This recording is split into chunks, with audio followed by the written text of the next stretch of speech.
Hello friends, welcome to my study online channel. तो friends, हम आज बात करने वाले हैं TET C TET M P TET वर्ग 3 का जो एग्ज़ाम होने वाला है। फ्रेंड्स, अभी टाइम बहुत कम बचा हुआ है, उसके बारे में हम बात करने वाले हैं। तो फ्रेंड्स, आइए हम आज इसके बारे में बात करते हैं। फ्रेंड्स, तो इसमें फ्रेंड्स हम कुछ सेलेक्टेड क्वेश्चंस लेके आए हैं जो कि बहुत इंपॉर्टेंट क्वेश्चंस है। फ्रेंड्स, ये C TET, UP TET, M P TET exam के लिए बहुत इंपॉर्टेंट क्वेश्चंस है। फ्रेंड्स, ये जो कि एग्जाम में कई बार पूछा गया क्वेश्चंस है। तो फ्रेंड्स, आइए इसके बारे में हम आज बात करने वाले हैं। तो फ्रेंड्स, क्वेश्चन नंबर फर्स्ट है, इसमें बुद्धि लब्धि की गणना का सही सूत्र है। तो फ्रेंड्स, बुद्धि लब्धि की गणना की क्या सही सूत्र है? तो मानसिक आयु बटा वास्तविक आयु इंटू 100।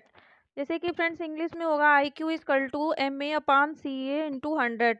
तो एम ए क्या है? मानसिक आयु है, और सी ए है फ्रेंड्स वास्तविक आयु, और इंटू 100। जैसे कि इसको हम ऊपर मानसिक आयु और नीचे वास्तविक आयु को रखते हैं, और 100 से मल्टीप्लाई जब करते हैं फ्रेंड्स, तो ये बुद्धि लब्धि के का जो निकल आता है आईक्यू कितना है। तो फ्रेंड्स, ये आईक्यू का फुल फॉर्म होता है। फ्रेंड्स, ये आप लोग सोच रहे होंगे कि आईक्यू का फुल फॉर्म क्या होगा। तो इसका फुल फॉर्म होता है इंटेलिजेंट क्विशेंट होता है। तो फ्रेंड्स, आते हैं हम क्वेश्चन नंबर दूसरा, जो कि सीखी गई बात को धारण करने और पुनः स्मरण करने में असफलता होना। जैसे कि कोई हम कल क्वेश्चंस पढ़े फ्रेंड्स, और क्वेश्चन पढ़ने के बाद हम आज उसको सोचते हैं कि कल मैं जो पढ़ा क्वेश्चंस वो आज क्या पढ़ा, उसका आंसर क्या होगा। आज हम सोचते हैं उसके बारे में, तो हमको सोचने में, उसको याद करने में जो असफलता होती है, हमको नहीं आता है फ्रेंड्स, वो चीज़ भूल गए होते हैं, हम उसी को विस्मरण कहते हैं। अब आते हैं फ्रेंड के क्वेश्चन नंबर 3। क्या है इसमें कि प्राथमिक विद्यालयों के बालकों के लिए बेहतर है? क्या बेहतर है फ्रेंड्स? कि स्वयं के द्वारा किया गया अनुभव प्राथमिक विद्यालयों के बालकों के लिए सबसे बेहतर है। जैसे कि फ्रेंड्स लर्निंग बाय डूइंग, ये मॉन्टेसरी विधि आप लोग जो पद्धति हुआ है फ्रेंड्स, खेल विधि करके सीखना फ्रेंड्स, उस पे आधारित है। तो बच्चों को ज़्यादा से ज़्यादा खुद को करके सीखने पे देना चाहिए बल। तो अब आते हैं फ्रेंड्स की क्वेश्चन नंबर जो 4 है, कि बाल मनोविज्ञान का क्षेत्र है वो कहाँ से कहाँ क्षेत्र है फ्रेंड्स। ये तो गर्भावस्था से लेकर किशोरावस्था तक की जितनी विशेषताएं हैं फ्रेंड्स, जो उसका अध्ययन किया जाता है गर्भ से लेकर किशोरावस्था तक, सब बाल मनोविज्ञान का क्षेत्र है वो। अब आते हैं फ्रेंड्स कि अंतर्मुखी, बहिर्मुखी तथा उभयमुखी व्यक्तित्व का वर्गीकरण द्वारा किया गया। किसके द्वारा किया गया? तो यूंग महोदय हैं, इनके द्वारा किया गया फ्रेंड्स। ये अंतर्मुखी, बहिर्मुखी, उभयमुखी व्यक्तित्व को 3 पार्ट में इन्होंने डिवाइड किया फ्रेंड्स, 3 भागों में बांटा। तो फ्रेंड्स, जो ये यूंग महोदय ने ही इनको डिवाइड किया है। तो अंतर्मुखी और बहिर्मुखी, उभयमुखी। तो जो बहिर्मुखी होता है फ्रेंड्स, अगर क्वेश्चंस बनता है, यूपी टेट का बना हुआ क्वेश्चंस है कि बाल्यावस्था में बालक होता है, कैसा होता है? ऑप्शन दे देगा बहिर्मुखी, अंतर्मुखी, उभयमुखी, नॉन ऑफ दीज।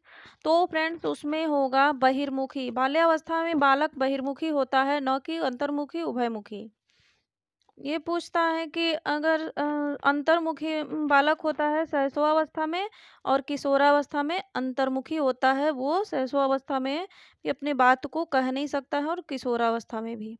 तो फ्रेंड्स, अब आते हैं क्वेश्चन नंबर 6, जो कि मुझे नवजात शिशु दे दो, मैं उसे डॉक्टर, वकील, चोर या जो चाहूँ बना सकता हूँ। तो ये वाटसन महोदय ने कहे हैं, जो कि 20 और 21वीं शताब्दी जो थी वो बाल मनोविज्ञान में व्यवहारवादी था फ्रेंड्स, और व्यवहारवाद पे बल दिया गया, जिन्होंने वाटसन महोदय व्यवहारवाद के जनक माने जाते हैं। अब आता है फ्रेंड्स कि इसमें कि जो वाटसन है, ये इसमें एक और क्वेश्चंस बनता है कि जुड़वा बच्चों पर अध्ययन किसने किया। तो ये फ्रेंड्स न्यूमैन और फ्रीमैन ने जुड़वा बच्चों पर अध्ययन किया। तो फ्रेंड्स, अब आते हैं इनकी क्वेश्चन नंबर 7 की अंतर्दृष्टि या सूझ द्वारा सीखने में कोहलर ने प्रयोग किया था। तो किस पर प्रयोग किया था? तो वन मानुषों पर प्रयोग किया था फ्रेंड्स, जो कि कोहलर, कोफ्ता और दीमर, ये तीनों ही लोग क्या हैं? तीनों मनोवैज्ञानिक, गेस्टाल्ट मनोवैज्ञानिक हैं, और इन्होंने सूझ का सिद्धांत दिया, और ये गेस्टाल्ट वाद मनोवैज्ञानिक है, और वनमानुष पर प्रयोग किया। जिसका नाम था फ्रेंड्स, चिंपैंजी का क्या नाम था? सुल्तान नाम था, आप लोग जानते होंगे फ्रेंड्स। अब आते हैं क्वेश्चन नंबर 8 पे कि वह अवस्था जो कि माता के 21वें गुणसूत्र जोड़े के अलग न हो पाने के कारण होती है, क्या कहलाती है? तो वो डाउन सिंड्रोम है फ्रेंड्स, जो कि माता के 21वें गुणसूत्र जोड़े के अलग न हो पाने के कारण होती है डाउन सिंड्रोम। तो फ्रेंड्स, ये आनुवंशिकता चैप्टर से क्वेश्चन है फ्रेंड्स, बहुत इंपॉर्टेंट वो चैप्टर है, जो कि किसी भी एग्जाम में उससे क्वेश्चन जरूर बनता है फ्रेंड्स। तो इसमें फ्रेंड्स पूछता है कि 23 पेयर होते हैं जो गुणसूत्र के होते हैं फ्रेंड्स, जो और ये आनुवंशिकता के जनक किसे माने जाते हैं?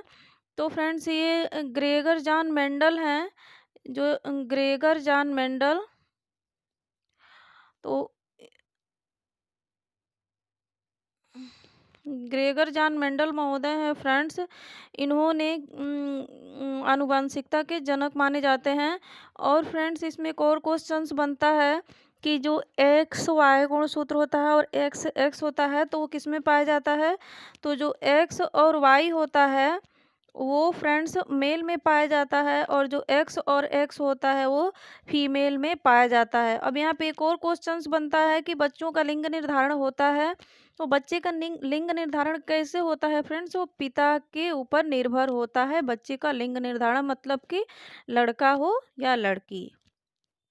अब आते हैं फ्रेंड्स कि क्वेश्चन नंबर 9 है कि विकास की किस अवस्था में बुद्धि का अधिकतम विकास होता है? तो वो किशोरावस्था है, जो कि विकास की अधिकतम बुद्धि का अधिकतम विकास होता है किशोरावस्था में।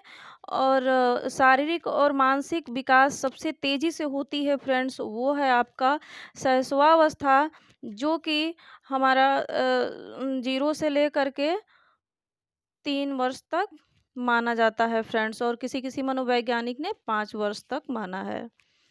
अब आते हैं फ्रेंड्स कि इसमें संप्रत्यय निर्माण का प्रथम सोपान है, तो वो क्या है फ्रेंड्स? वो प्रत्यक्षीकरण है। जैसे कि कोई समस्या को हम पहले क्या करते हैं फ्रेंड्स? देखते हैं, देखना और सुनना। इसका प्रत्यक्षीकरण का मतलब होता है देखना और सुनना। तो फ्रेंड्स, कोई भी समस्या को पहले हम देखते हैं, फिर सुनते हैं, फिर उसका कोई सॉल्यूशन करते हैं फ्रेंड्स। अब आते हैं कि अधिगम में प्रभाव का नियम दिया था, तो अधिगम में किसने प्रभाव का नियम दिया था फ्रेंड्स? तो ये थॉर्नडाइक महोदय ने दिए थे।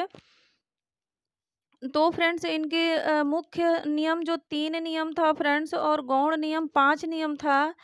तो इनका जो फ्रेंड्स मुख्य था वो फ्रेंड्स 3 था, और जो गौण नियम था फ्रेंड्स, वो कितना था फ्रेंड्स? वो 5 था। जिसमें कि जो थॉर्नडाइक के जो 3 मुख्य नियम थे, उसमें प्रभाव का नियम था, और तत्परता का नियम था, और अभ्यास का नियम था। तो जिसमें फ्रेंड्स पूछे कि थॉर्नडाइक कहाँ के निवासी थे, कहाँ के मनोवैज्ञानिक थे फ्रेंड? तो यूएसए के वो मनोवैज्ञानिक थे, और उन्होंने किस पर अपना प्रयोग किया था फ्रेंड? तो वो बिल्ली पर अपना प्रयोग किया था। और उनके सिद्धांत का कौन कौन से नाम है फ्रेंड्स? हम उनके सिद्धांत को किन किन नामों से जानते हैं?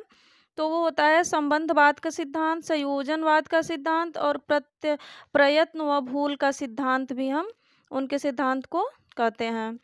अब आते हैं फ्रेंड्स कि क्वेश्चन नंबर 12 क्या कहता है कि शिशु का अधिकांश व्यवहार आधारित होता है, किस पर होता है फ्रेंड्स? तो मूल प्रवृत्ति पर होता है, क्योंकि जो बच्चा होता है फ्रेंड्स, उसमें नैतिकता और सामाजिकता का अभाव होता है। जब बच्चा शैशवावस्था में होता है, तो वो अधिकतम क्या करता है? अपने ज्ञानेंद्रियों से ही सीखता है शैशवावस्था में। अब आते हैं फ्रेंड्स कि क्वेश्चन नंबर 13 क्या कह रहा है कि एक परिस्थिति में अर्जित ज्ञान का दूसरे परिस्थिति में उपयोग कहलाता है, क्या कहलाता है? सीखने में स्थानांतरण कहलाता है। जैसे कि हम अगर साइकिल चलाना जानते हैं, तो अगर हम मोटरसाइकिल चलाते हैं, तो उसमें जो साइकिल में सीखा हुआ ज्ञान, वो हम मोटरसाइकिल चलाते हैं, उसमें अगर हम उस ज्ञान का प्रयोग करते हैं, तो वही सीखने में स्थानांतरण होता है फ्रेंड। तो इसमें निगेटिव भी, नकारात्मक भी होता है और सकारात्मक भी होता है। सीखने में फ्रेंड्स पूर्व ज्ञान में अगर हमें नकारात्मक आए, अगर हम पहले का ज्ञान सीखा हुआ अगर हम आगे चल के उसका हम कोई भी प्रयोग नहीं कर पा रहे हैं, अक्षम हो जा रहे हैं फ्रेंड, तो वो नकारात्मक स्थानांतरण होगा। और आसानी से कर ले रहे हैं पहला का पूर्व ज्ञान, अगर हम नए ज्ञान में अपना अर्जित करके उसको प्रयोग कर ले रहे हैं, तो वो सकारात्मक स्थानांतरण होता है। अब आते हैं फ्रेंड्स क्वेश्चन नंबर चौथा 14 की एसओआर थ्योरी किसके द्वारा प्रस्तावित किया गया है? तो वाटसन महोदय, जो कि व्यवहारवाद के मनोवैज्ञानिक थे फ्रेंड्स, कई बार हम बता चुके हैं। तो वो थे, इन्होंने वाटसन ने एसओआर थ्योरी दिया था। तो इसमें फ्रेंड्स ये जो कई प्रकार से इसे क्वेश्चन बनता है कि एसआर थ्योरी मतलब कि उद्दीपक अनुक्रिया जो है फ्रेंड्स, वो थॉर्नडाइक ने दिया था। और इससे क्वेश्चन पड़ता है कि यस टाइप का थ्योरी किसने दिया? तो पावलोव महोदय ने दिया। आर टाइप का थ्योरी किसने दिया? तो स्किनर महोदय ने दिया। और एस ओ आर थ्योरी किसने दिया? तो फ्रेंड्स ये वाटसन महोदय ने दिया।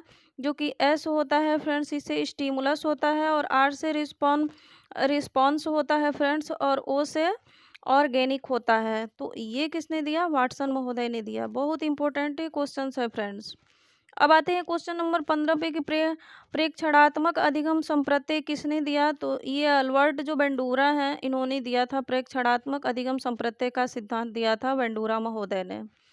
अब आते हैं क्वेश्चन नंबर 16 की मनोविज्ञान का शिक्षा के क्षेत्र में सबसे बड़ा योगदान है फ्रेंड्स किसका? तो बाल केंद्रित शिक्षा का योगदान है फ्रेंड्स।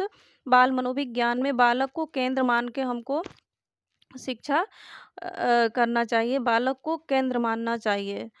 तो फ्रेंड्स अब आते हैं क्वेश्चन नंबर 17 की बुद्धि इन 4 शब्दों से निहित है। ज्ञान, आविष्कार, निर्देश और आलोचना। यह कथन किसका है? तो ये अल्फ्रेड बीने महोदय हैं, इन्हीं के द्वारा फ्रेंड्स ये है।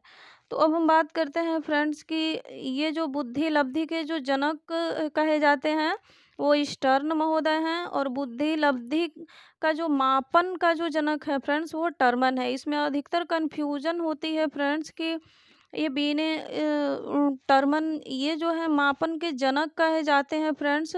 और बुद्धि लब्धि का जो जनक है वो स्टर्न है, और जो मापन के जनक है, बुद्धि लब्धि के मापन के जनक है, वो टर्मन है फ्रेंड्स। तो आई होप आप लोग समझ गए होंगे फ्रेंड्स। अब आते हैं क्वेश्चन नंबर 18वां पे कि आत्मगौरव की भावना सर्वाधिक पाई जाती है फ्रेंड। तो 13 से जो 19 वर्ष की एज होती है, वो जो आत्मगौरव की भावना होती है, उसमें बच्चा अपनी आत्मसम्मान को खोना नहीं चाहता है। और इसीलिए उसको हम आत्मगौरव की भावना सर्वाधिक पाई जाती है 13 से लेकर के 19 वर्ष की एज तक। अब आते हैं फ्रेंड्स क्वेश्चन नंबर 19 की जिस आयु में बालक की मानसिक योग्यता का पूर्ण विकास हो जाता है, वह कौन सा है फ्रेंड? तो 16 वर्ष है, जो कि किशोरावस्था में हमारा आता है फ्रेंड्स। जो कि प्रारंभिक किशोरावस्था होता है, उसमें 16 वर्ष जो होता है वो होता है कि इसमें बालक का क्या होता है, मानसिक लगभग फ्रेंड्स मानसिक योग्यता पूर्ण विकास हो जाता है मानसिक योग्यता का। तो फ्रेंड्स आई होप आप लोगों को समझ में आ गया होगा। ये बहुत सिलेक्टेड क्वेश्चंस है फ्रेंड्स, और बहुत इंपॉर्टेंट क्वेश्चंस है। तो फ्रेंड्स अब हम इस वीडियो को यहीं हम एंड करते हैं। अब हम मिलते हैं नेक्स्ट वीडियो में।